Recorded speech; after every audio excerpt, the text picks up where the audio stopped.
प्रधानमंत्री नरेंद्र मोदी ने टोरंटो के रिको स्टेडियम में कनाडा में रहने वाले भारतीय समुदाय को संबोधित करते हुए कहा कि भारत में सरकार बदलने के 10 महीने बाद विश्वास का एक नया माहौल बना है। कनाडा के प्यार को मैं कभी भुला नहीं पाऊंगा।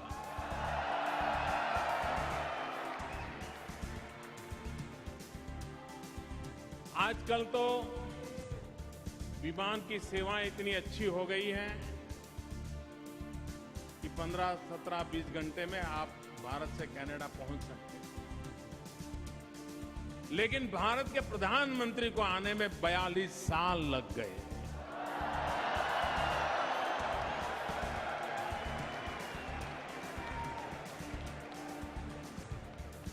और ये भी बड़ी विचित्रता देखिए कि भारत और कनाडा मिलकर के स्पेस में तो प्रगति कर रहे हैं, लेकिन धरती पर कतराते रहते थे।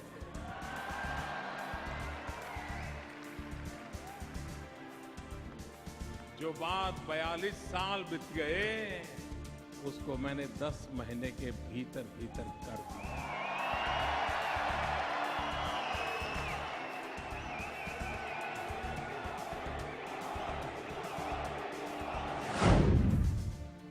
मोदी ने अपने भाषण के दौरान जनधन योजना का भी जिक्र किया।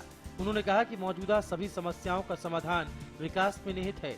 मोदी ने युवा शक्ति को केंद्र में रखकर कहा कि सबसे बड़ी निधि उसके युवा हैं और उन्हें रोजगार सृजितकर्ता के रूप में देखा जाना चाहिए। कच्चा हीरा मुझे दे दीजिए, मैं आपको मूल्य वृद्धि करके वापस लौटा दूंगा। और आपके कच्चे हीरे पर हिंदुस्तान के पसीने की महक दुनिया में आपकी ताकत को 4 गुना बढ़ा देगी। ये सामर्थ्य है 2 देशों में।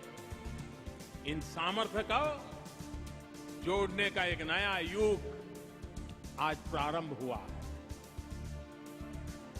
आज जो हमने निर्णय किए हैं, मिल बैठ करके खुल करके बातें हुई हैं और एक मित्रतापूर्ण माहौल में हुई है। एक दूसरे को समझने में अब हमें कोई तकलीफ नहीं।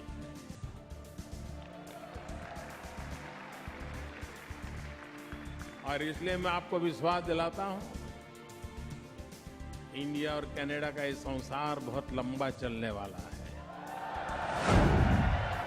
मोदी ने कनाडा के वासी और उनके प्रधानमंत्री स्टीफन हार्पर के प्यार और उत्साह के प्रति आभार व्यक्त करते हुए कहा कि दोनों देशों के संबंध उपयोगी और लंबे समय तक रहेंगे।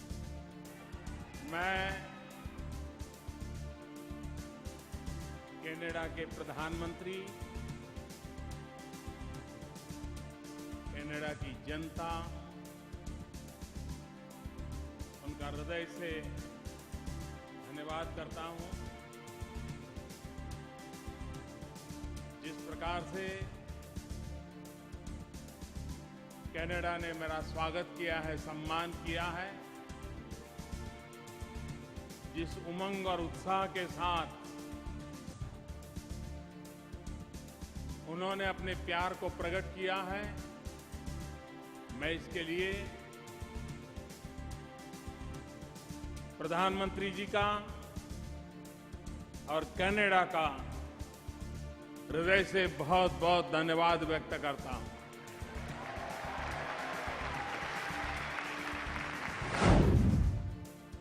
कांग्रेस उपाध्यक्ष राहुल गांधी 57 दिनों बाद घर लौट आए हैं। 16 फरवरी को छुट्टी पर गए कांग्रेस उपाध्यक्ष राहुल गांधी का उनके आवास पर मां सोनिया गांधी और उनकी बहन प्रियंका ने स्वागत किया। राहुल के छुट्टी से लौटने की खुशी में कांग्रेस कार्यकर्ताओं ने उनके घर के बाहर पटाखे जलाए और उनके समर्थन में नारे लगाए। पीटीआई के मुताबिक कांग्रेस उपाध्यक्ष बैंकॉक से थाई एयरवेज के विमान से दिल्ली पहुंचे। विमान को 10:35 पर हवाई अड्डे पर उतरना था, लेकिन इसमें करीब 40 मिनट की देरी हुई।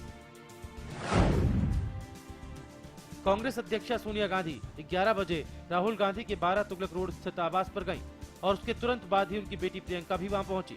गहरे रंग की शर्ट पहने राहुल गांधी अपनी गाड़ी की पिछली सीट पर बैठे थे और वो इंतजार कर रहे मीडिया कर्मियों से कोई बात किए बिना सीधे घर के अंदर चले गए। वैसे उनके घर लौटने की अटकलों के चलते कई मीडिया कर्मियों ने उनके 12 तुगलक लेन स्थित बंगले के बाहर की रात गुजारी। राहुल गांधी 16 फरवरी को 15 दिनों की छुट्टी पर गए थे, जिसके बाद उन्होंने अपनी छुट्टी कई बार बढ़ाई। हालांकि इस दौरान पार्टी नेता राजनीतिक अस्थिरता वाले इस समय में उनकी छुट्टी पर जाने के फैसले का कई स्तर पर बचाव करते नजर आए। कांग्रेस नेतृत्व लगातार ये कहता रहा कि उनके नंबर 2 नेता को आत्मविश्लेषण करने और पार्टी में उनका रोल तय करने और पार्टी के भविष्य पर विचार करने के लिए थोड़ा समय चाहिए। ऐसी उम्मीद की जा रही कि राहुल गांधी इस रविवार को भूमि अधिग्रहण बिल के खिलाफ किसानों की एक रैली को 19 अप्रैल को संबोधित करेंगे। कांग्रेस इस बिल का लगातार विरोध करती रही। राहुल गांधी की इमेज किसानों के हमदर्द के रूप में उभरी है और ऐसा माना जाता है कि साल 2013 के भूमि अधिग्रहण कानून में ये प्रावधान उनकी वजह से ही लाया जा सका कि किसानों की मर्जी के बगैर उनकी जमीन का अधिग्रहण नहीं किया जा सकता है। राहुल की अनुपस्थिति में सोनिया गांधी ने पिछले महीने ही मनमोहन सिंह के समर्थन में एक विरोध प्रदर्शन का नेतृत्व किया था। ऐसे कयास लगाए जा रहे हैं कि एक अनिच्छुक राजनेता के रूप में जाने जाने वाले राहुल गांधी जल्द ही अपनी मां सोनिया गांधी की जगह पार्टी की कमान अपने हाथ में लेंगे। वहीं शीला दीक्षित से पहले संदीप दीक्षित भी राहुल को पार्टी अध्यक्ष बनाए जाने का विरोध कर चुके हैं। ऐसा माना जा रहा है कि शीला दीक्षित और उनके बेटे संदीप दीक्षित दोनों ही राहुल गांधी की गुड लिस्ट में नहीं है और टीम राहुल में शीला दीक्षित के धुर विरोधी अजय माकन को जगह मिली है। इसी हफ्ते पंजाब के कांग्रेस नेता अमरिंदर सिंह ने भी कहा कि पार्टी में किसी भी तरह का बदलाव अध्यक्ष को बदलने से नहीं लाया जा सकता है। 5 साल के अंतराल के बाद जम्मू कश्मीर सरकार ने बुधवार को कट्टरपंथी नेता सैयद अली शाह गिलानी को श्रीनगर के बाहरी इलाके में एक जनसभा करने की इजाजत दी। इस जनसभा में पिछले महीने जेल से रिहा हुए मसर्रत आलम सहित गिलानी के समर्थकों ने पाकिस्तान के पक्ष में नारे लगाए और पाकिस्तानी झंडे लहराए। सर्दी का मौसम दिल्ली में बिताने के बाद यहां लौटे गिलानी को आलम की अगुवाई में निकाले गए एक जुलूस में हवाई अड्डे से उनके आवास तक ले जाया गया। इस बीच आलम के खिलाफ गैर कानूनी गतिविधि रोकथाम कानून के तहत मामला दर्ज किया गया है। मसर्रत के पाकिस्तान समर्थन नारे को लेकर यूथ कांग्रेस के बेंगलुरु में प्रदर्शन किया। वहीं बीजेपी के सहयोगी शिवसेना ने कहा कि ये बीजेपी की जिम्मेदारी है, बीजेपी को इस पर कार्रवाई करनी चाहिए। शिवसेना नेता संजय राउत ने कहा कि हमने मसर्रत की रिहाई के वक्त ही प्रश्न उठाए थे, अब उसकी रिहाई का असर दिख रहा है। मसर्रत के इस रवैये से केंद्र सरकार नाराज है और उसने इस मामले पर कार्रवाई को कहा है। मिली जानकारी के मुताबिक गृह मंत्री राजनाथ सिंह ने फोन कर जम्मू कश्मीर के मुख्यमंत्री मुफ्ती मोहम्मद सईद से बात की और उन्हें मसर्रत को तुरंत गिरफ्तार करने को कहा है। आधिकारिक सूत्रों के मुताबिक केंद्रीय गृह मंत्री राजनाथ सिंह ने कल रात जम्मू कश्मीर के मुख्यमंत्री मुफ्ती मोहम्मद सईद से बात की और स्पष्ट किया कि राष्ट्रीय सुरक्षा के मुद्दे से समझौता नहीं किया जा सकता। मुख्यमंत्री ने सिंह को बताया कि रैली में क्या हुआ था और वहां क्या स्थिति थी। उनके मुताबिक सिंह ने सईद से कहा कि ऐसे किसी भी कदम को बर्दाश्त नहीं किया जा सकता जिसे राष्ट्र विरोधी करार दिया जा सकता है। गृह मंत्री ने निर्देश दिया कि जो लोग इसमें लिप्त हैं उनके खिलाफ कड़ी से कड़ी कार्रवाई की जानी चाहिए।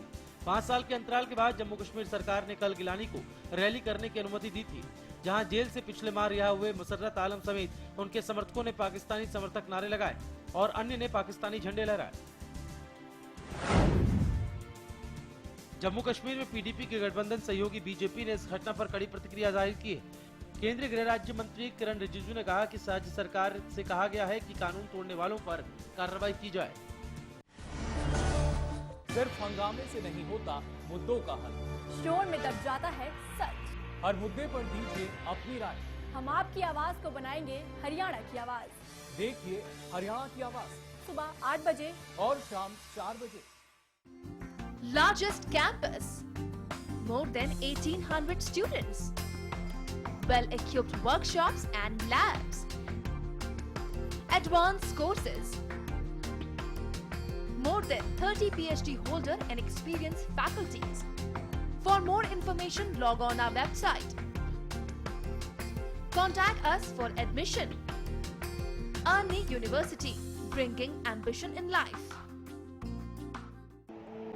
पवन चले जब सनन सनन, पानी बहे जब आंगन आंगन, हिले हिले जब मगन मगन, गोपराई मोटर स्टार्टर अब मोटर स्टार्ट करे चुटकी में। Siddheshwar Automobiles and Corporation brings an exclusive showroom of the amazing brand Nissan in Gurgaon. Cars available in all models and perfect price. And workshop also here with high-tech equipments approved by Nissan. Showroom Siddheshwar Nissan to Honda Chowk, Sector 34, plot number 34, Gurgaon, Haryana.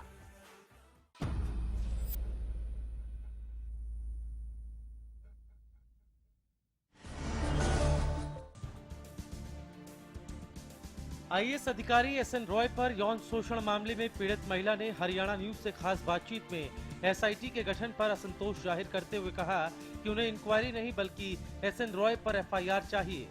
पीड़िता ने बातचीत में कहा है कि इस पूरे मामले में रॉय को बचाने के लिए ही एसआईटी टीम का गठन किया गया है ताकि जांच के नाम पर इस पूरे मामले को महीनों तक टाला जा सके और बाद में इसे ठंडे बस्ते में डाल दिया जाए।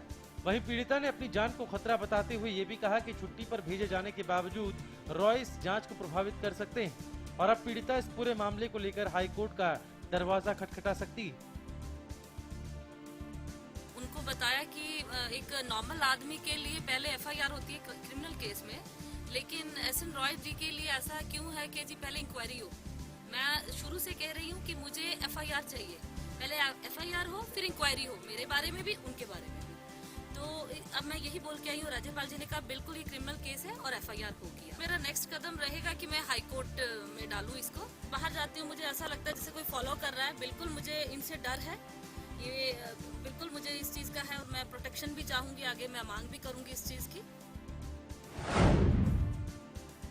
वहीं पीड़ित महिला ने राज्य महिला आयोग के कार्यालय पहुंचकर आयोग की उपाध्यक्ष सुमन दहिया से मुलाकात की। मुलाकात के बाद सुमन दहिया ने पीड़िता को आश्वासन दिया कि वो उनके साथ है और एफआईआर दर्ज करने के लिए प्रशासन पर दबाव भी बनाएंगी। दिल्ली में सीएम खट्टर की कैबिनेट मंत्रियों से बैठक हुई जिसमें मंत्रिमंडल के विस्तार पर चर्चा हुई। सूत्रों के हवाले से खबर ये भी है कि 20 तारीख तक नए मंत्रियों की सूची फाइनल हो जाएगी। प्रदेश के पूर्व सीएम भूपेंद्र सिंह हुड्डा ने मांग की है कि सरकार किसान आत्महत्या मामले में किसानों के परिजनों को 10 लाख रुपए मुआवजा दे, जबकि खराब फसल पर सरकार किसानों को कम से कम 30,000 रुपए मुआवजा दे। उन्होंने कहा कि किसान बहुत संकट में है जिसका आत्महत्या समाधान नहीं है। प्रदेश का किसान बहादुर किसान है, इसमें किसान का कसूर नहीं है, ये कुदरत की मार है। साथ ही कहा कि वो 19 अप्रैल की रैली के बाद प्रदेश की मंडियों का दौरा करेंगे। कि भाई आत्महत्या जो है कोई समाधान नहीं है इसका, लेकिन इस कगार पे पहुंच गया, इसका मतलब बड़ी भारी गंभीर समस्या के उससे गुजर रहा है। और सरकार को भी मैंने कहा भाई मुआवजा 30,000 दें और जो इस किस्म की सदमे से या वैसे किसी कीमत को तो उसका भी मुआवजा दें कम से कम 10 लाख रुपए, ताकि उनको हो। और किसानों से भी ये अपील है भाई आत्महत्या कोई समाधान नहीं है, किसान बहादुर कौम है, हर परिस्थितियों का मुकाबला बहादुरी से करेंगे। खरीद नहीं हो रही, किसान वो करेगा, एफसीआई भी खरीद नहीं कर रही है, यहाँ की एजेंसी भी खरीद नहीं कर रही है। और मैंने कहा भाई ये जो मापदंड है जो नमी का, और उसको रिलैक्स करना चाहिए सरकार को। तो किसान का कसूर थोड़ा ही है, ये कुदरत की मार पड़ रही है, नेशनल कैलेमिटी हो रही है। हरियाणा न्यूज पर कैथल में 5 महिला खिलाड़ियों की खबर को प्रमुखता से दिखाए जाने के बाद प्रदेश के खेल मंत्री ने मामले को संज्ञान में ले लिया है। खेल मंत्री अनिल विज ने कहा कि जांच के बाद वो खिलाड़ियों को आगे लाने का काम करेंगे। आपको बता दें कि ये महिला खिलाड़ी दूसरे के खेतों में काम कर अपना गुजारा कर रही हैं। तथ्यों की जांच कराएंगे और अगर ऐसा होगा तो जरूर हम तो अपने हर खिलाड़ी को आगे बढ़ने का मौका देना चाहते हैं। तथ्यों की जांच कराएंगे और अगर ऐसा होगा तो जरूर हम तो अपने हर खिलाड़ी को आगे बढ़ने का मौका देना चाहते हैं। रेवाड़ी में पूर्व बिजली मंत्री कैप्टन अजय यादव ने प्रदेश और केंद्र सरकार पर जमकर निशाना साधा। उन्होंने मोदी और खट्टर सरकार पर तंज कसते हुए कहा कि पीएम मोदी और प्रदेश की खट्टर सरकार क्या जानेंगे कि परिवार का दर्द क्या होता है। साथ ही उन्होंने सरकार को नसीहत देते हुए कहा कि किसानों को 25 से 30,000 का मुआवजा देना चाहिए। वहीं दूसरी ओर जनता परिवार पर बोलते हुए उन्होंने कहा कि जनता परिवार का कोई भविष्य नहीं है। ऐसा है, अब मोदी के ना कोई आगे पीछे और ना खट्टर साहब के आगे पीछे है। जिसके परिवार ही नहीं है वो क्या पता क्या दर्द होता है परिवार का। अभी आपने देखा गुड़गांव में जो है 200 परिवारों के जो है गांव उजाड़ दिया। तो मैं समझता हूँ इन लोगों को कोई सहानुभूति नहीं है किसान से जितनी होनी चाहिए, बल्कि तुरंत जो है इनको मंडियों में दौरा करना चाहिए इनके मंत्रियों को, और आज जाके देखें किस हालत में जो है हमारे किसान हैं। दिल्ली में चीनी और गन्ने मिलों के बकाया बिलों के भुगतान को लेकर बैठक हुई। रामविलास पासवान, राधा मोहन सिंह बैठक में मौजूद रहे। संजीव बालियान और कृषि मंत्री ओपी धनखड़ भी बैठक में पहुंचे। प्रदेश भर में प्रशासन की लापरवाही एक बार फिर उजागर हो रही है। प्रदेश के कई मंडियों में बारिश से बचने के इंतजाम न होने की वजह से किसान का गेहूं मंडी में ही पड़ा भीग रहा है। जैसे तैसे लोग अपने गेहूं को भीगने से बचाने की कोशिश कर रहे हैं, लेकिन मंडी प्रशासन की तरफ से कोई सहयोग न मिलने के कारण किसानों का गेहूं मंडी में पड़े ही बर्बाद हो रहा है। मंडी में पानी निकासी का कोई भी साधन नहीं है। अब आप देखो किसान का गेहूं मतलब यहाँ भीग गया है, न सरकार ले रही है, और जो गोदामों में जाता है उसकी कट लगाती है सरकार। हरियाणा में तेज हवाओं और भारी बरसात से किसानों के सपने चूर-चूर हो गए। नीलोखेड़ी में अचानक बरसात से मंडी में खुले आसमान के नीचे रखा सारा अनाज भीग जाने से किसानों में चिंता बढ़ने लगी है, तो दूसरी ओर करनाल में अपना खून पसीना सींचकर देश का पेट भरने वाले किसान हताश और परेशान हैं। यमुनानगर में भी एक बार फिर से कुदरत के कहर के आगे किसानों को दो चार होना पड़ा है। दरअसल किसानों ने खेतों में गेहूं निकालकर मंडी तो भेज दिया था, लेकिन देर रात बरसात होने से मंडी में पड़ा सारा गेहूं पानी की भेंट चढ़ गया। बात की जाए गोहाना की, तो किसानों ने नई अनाज मंडी में पड़ा गेहूं बारिश में भीगने पर प्रशासन को जिम्मेदार ठहराया है। किसानों का कहना है कि मंडी में बचाव के लिए प्रशासन ने पहले से कोई इंतजाम नहीं किए गए। फसल थी कल खरीद दी नहीं गई, ये हमारी पानी में बह रही है फसल। तो पानी की निकासी नहीं है मंडी में? पानी में निकासी नहीं है, सारे रात के फिर लग रहे हैं। 1 बजे सोए हम कम से कम। लापरवाही को लेकर हमेशा से सुर्खियों में रहे रेवाड़ी के सामान्य अस्पताल का एक और कारनामा सामने आया है। बीती रात स्टाफ नर्स की लापरवाही के कारण शिशु वार्ड में भर्ती 9 बच्चों की जान खतरे में पड़ गई। हालात इसलिए गंभीर हुए कि स्टाफ नर्स ने मासूम बच्चों को गलत इंजेक्शन लगा दिया था। घटना की जानकारी मिलते ही सीएमओ ने देर रात ही 3 डॉक्टर्स की एक टीम गठित कर बच्चों का इलाज शुरू कराया। सूत्रों के अनुसार 6 बच्चों का सफल इलाज करने के बाद उन्हें छुट्टी दे दी गई। वहीं 3 बच्चों की हालत अब भी गंभीर बनी हुई है। से ये राइट डाउन रिटर्न में एप्लीकेशन दी है कि एक सख्त से सख्त कार्रवाई की जाए। एसपी साहब को पुलिस इंक्वेस्ट भी भेजी है कि आप इस तरह की प्रैक्टिस को अलाउड ना करें, और बस जो भी पुलिस इंक्वायरी बनती है पुलिस इंक्वायरी डेफिनेटली करें। सोनीपत के ओपी जिंदल यूनिवर्सिटी में बीबीए के छात्रा से गैंगरेप मामले में पुलिस ने 2 आरोपियों को गिरफ्तार कर लिया है। पुलिस के मुताबिक दोनों आरोपी सोनीपत के रहने वाले। पुलिस गैंगरेप के तीसरे आरोपी को पहले ही गिरफ्तार कर चुकी। आरोपियों को पुलिस कोर्ट पे पेश कर रिमांड पर लेगी। सोना के गांव रिठोज में एक विवाहिता को दहेज हद के लिए बंधक बनाकर मारपीट करने का मामला सामने आया है। पीड़िता को गंभीर हालत में अस्पताल में भर्ती कराया गया है, जहां उसका इलाज चल रहा है। सरकार के लाख कोशिशों के बावजूद महिलाओं के खिलाफ अत्याचार और अपराध रुकने का नाम नहीं ले रहे। कहीं हॉरर किलिंग, कहीं भूल हत्या, तो कहीं दहेज के नाम पर प्रताड़ित करने का अंतहीन सिलसिला बदस्तूर जारी। कुछ ऐसा ही मामला सामने आया भूंची के गांव रिठोज में, जहां दहेज के लिए एक विवाहिता को बंधक बनाकर उससे मारपीट की गई और अब पीड़िता इलाज के लिए अस्पताल में भर्ती हो गई। आपको बता दें कि दिल्ली के रहने वाली पीड़िता की शादी सोहना के गांव रिठोज में हुई थी, लेकिन शादी के कुछ दिन बाद ही महिला को दहेज के लिए प्रताड़ित किया जाने लगा, जिसके बाद कई बार इस मामले को पंचायत स्तर पर सुलझाने की कोशिश की गई, लेकिन ससुराल वालों ने पीड़िता पर जुल्म ढाने का कोई मौका नहीं छोड़ा। थक-हार कर पीड़िता तकरीबन 8 महीने तक अपने मायके ही रही, लेकिन 8 महीनों के बाद जब वो अपने ससुराल पहुंची तो महिला की सास, पति और देवर ने उसे कमरे में बंद कर दिया। जमकर पीटा गया, जिसके बाद उसे उपचार के लिए अस्पताल में दाखिल भी किया गया। इसकी सूचना पुलिस को दी गई। पुलिस ने मामला दर्ज कर जांच शुरू कर दी, लेकिन आरोपी मौके से फरार है, जिनकी तलाश की जा रही है। थाना भूंसी के क्षेत्र में एक सूचना प्राप्त हुई थी कि एक महिला जो दिल्ली निवासी है तथा रिठोज गांव में शादीशुदा है, उसको उसके ससुराल वालों के द्वारा मारपीट करने और प्रताड़ित करने के बारे में सूचना प्राप्त हुई थी, जिस पर हमने मुकदमा दर्ज करके जांच शुरू कर दी। महिलाओं के खिलाफ अपराध के बढ़ते मामले ये बताने के लिए काफी है कि सरकार की तरफ से चलाए जा रहे जागरूकता अभियानों का कोई असर दूषित मानसिकता वाले लोगों पर नहीं हो रहा है। बहरहाल देखना होगा कि इस पूरे मामले के आरोपी कब तक पुलिस की गिरफ्त में आते हैं और कब तक पीड़िता को न्याय मिल पाता है। अंबाला में एक वकील ने खुद को गोली मारकर आत्महत्या कर ली। जानकारी के मुताबिक वकील पिछले कई दिनों से मानसिक तौर पर परेशान चल रहा था, जिससे वकील ने आज घर के बाथरूम में जाकर खुद को गोली मारकर मौत को गले लगा लिया। घटना की सूचना मिलते ही मौके पर पहुंची पुलिस को शव के पास से रिवॉल्वर और सुसाइड नोट भी बरामद हुआ है, लेकिन सुसाइड नोट में आत्महत्या के कारणों का पता नहीं लग पाया। फिलहाल पुलिस ने शव को कब्जे में लेकर जांच शुरू कर दी। हमने अभी पोस्टमार्टम करवा रहे हैं और रिवॉल्वर से उसने सुसाइड की है। पोस्टमार्टम के बाद ही पता लग सकता है। तो सुसाइड नोट लगा है। रोहतक के इंद्रगढ़ गांव के तालाब में डूबने से 2 लोगों की मौत का मामला सामने आया है। बताया गया है कि दोनों युवक भैंस को नहाने के लिए तालाब तुले गए थे, लेकिन दोनों को ही तैरना नहीं आता था। जैसे ही दोनों की मौत की सूचना मिली तो गांव में मातम सा छा गया। सूचना मिलते ही मौके पर पहुंची पुलिस ने मामले की जांच कर दोनों के शवों को तालाब से बाहर निकलवाकर शव को पोस्टमार्टम के लिए रोहतक पीजीआई भिजवा दिया।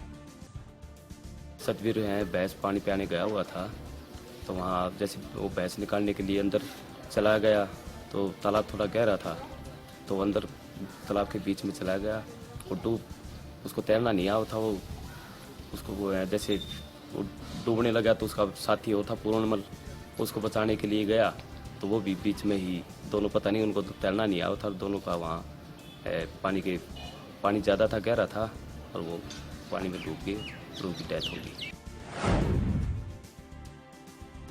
लापरवाही को लेकर हमेशा से सुर्खियों में रहे रेवाड़ी के सामान्य अस्पताल का एक और कारनामा सामने आया है। बीती रात स्टाफ नर्स की लापरवाही के कारण शिशु वार्ड में भर्ती 9 बच्चों की जान खतरे में पड़ गई। हालात इसलिए गंभीर हुए कि स्टाफ नर्स ने मासूम बच्चों को गलत इंजेक्शन लगा दिया था। घटना की जानकारी मिलते ही सीएमओ ने देर रात 3 डॉक्टर्स की एक टीम गठित कर बच्चों का इलाज शुरू करवाया। हम लोग डॉक्टर्स को भगवान का दर्जा देते हैं, लेकिन डॉक्टर के बाद अगर सबसे ज्यादा भरोसा हम करते हैं वो होती है नर्स। लेकिन एक नर्स ने इस भरोसे को ताक पर रख दिया और खतरे में डाल दी 9 मासूमों की जान। दरअसल घटना मंगलवार की है, जब सिविल अस्पताल के कमरा नंबर 8 में करीब 10 बच्चे विभिन्न बीमारियों के चलते उपचाराधीन थे।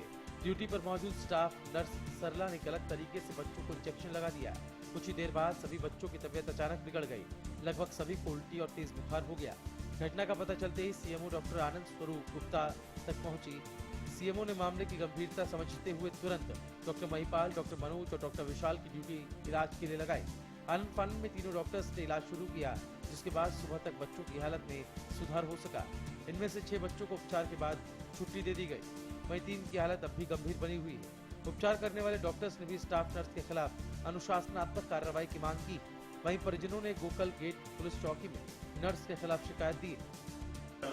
से ये राइट डाउन रिटर्न में एप्लीकेशन दी है कि एक सख्त से सख्त कार्रवाई की जाए। एसपी साहब को पुलिस इंक्वेस्ट भी भेजी है कि आप इस तरह की प्रैक्टिस को अलाउड ना करें और बस जो भी पुलिस इंक्वायरी बनती है पुलिस इंक्वायरी डेफिनेटली करें।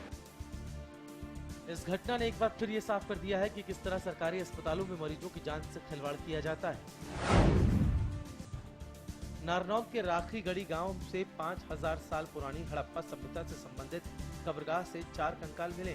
ये कंकाल पूर्ण तरीके से संरक्षित हैं और अच्छी अवस्था में।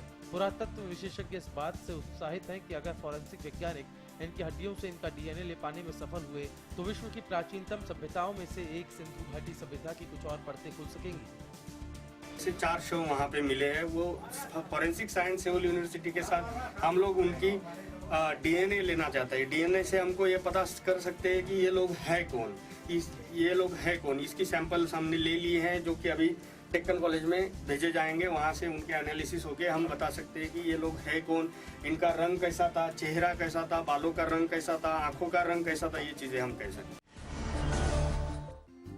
Largest campus, more than 1800 students, well-equipped workshops and labs,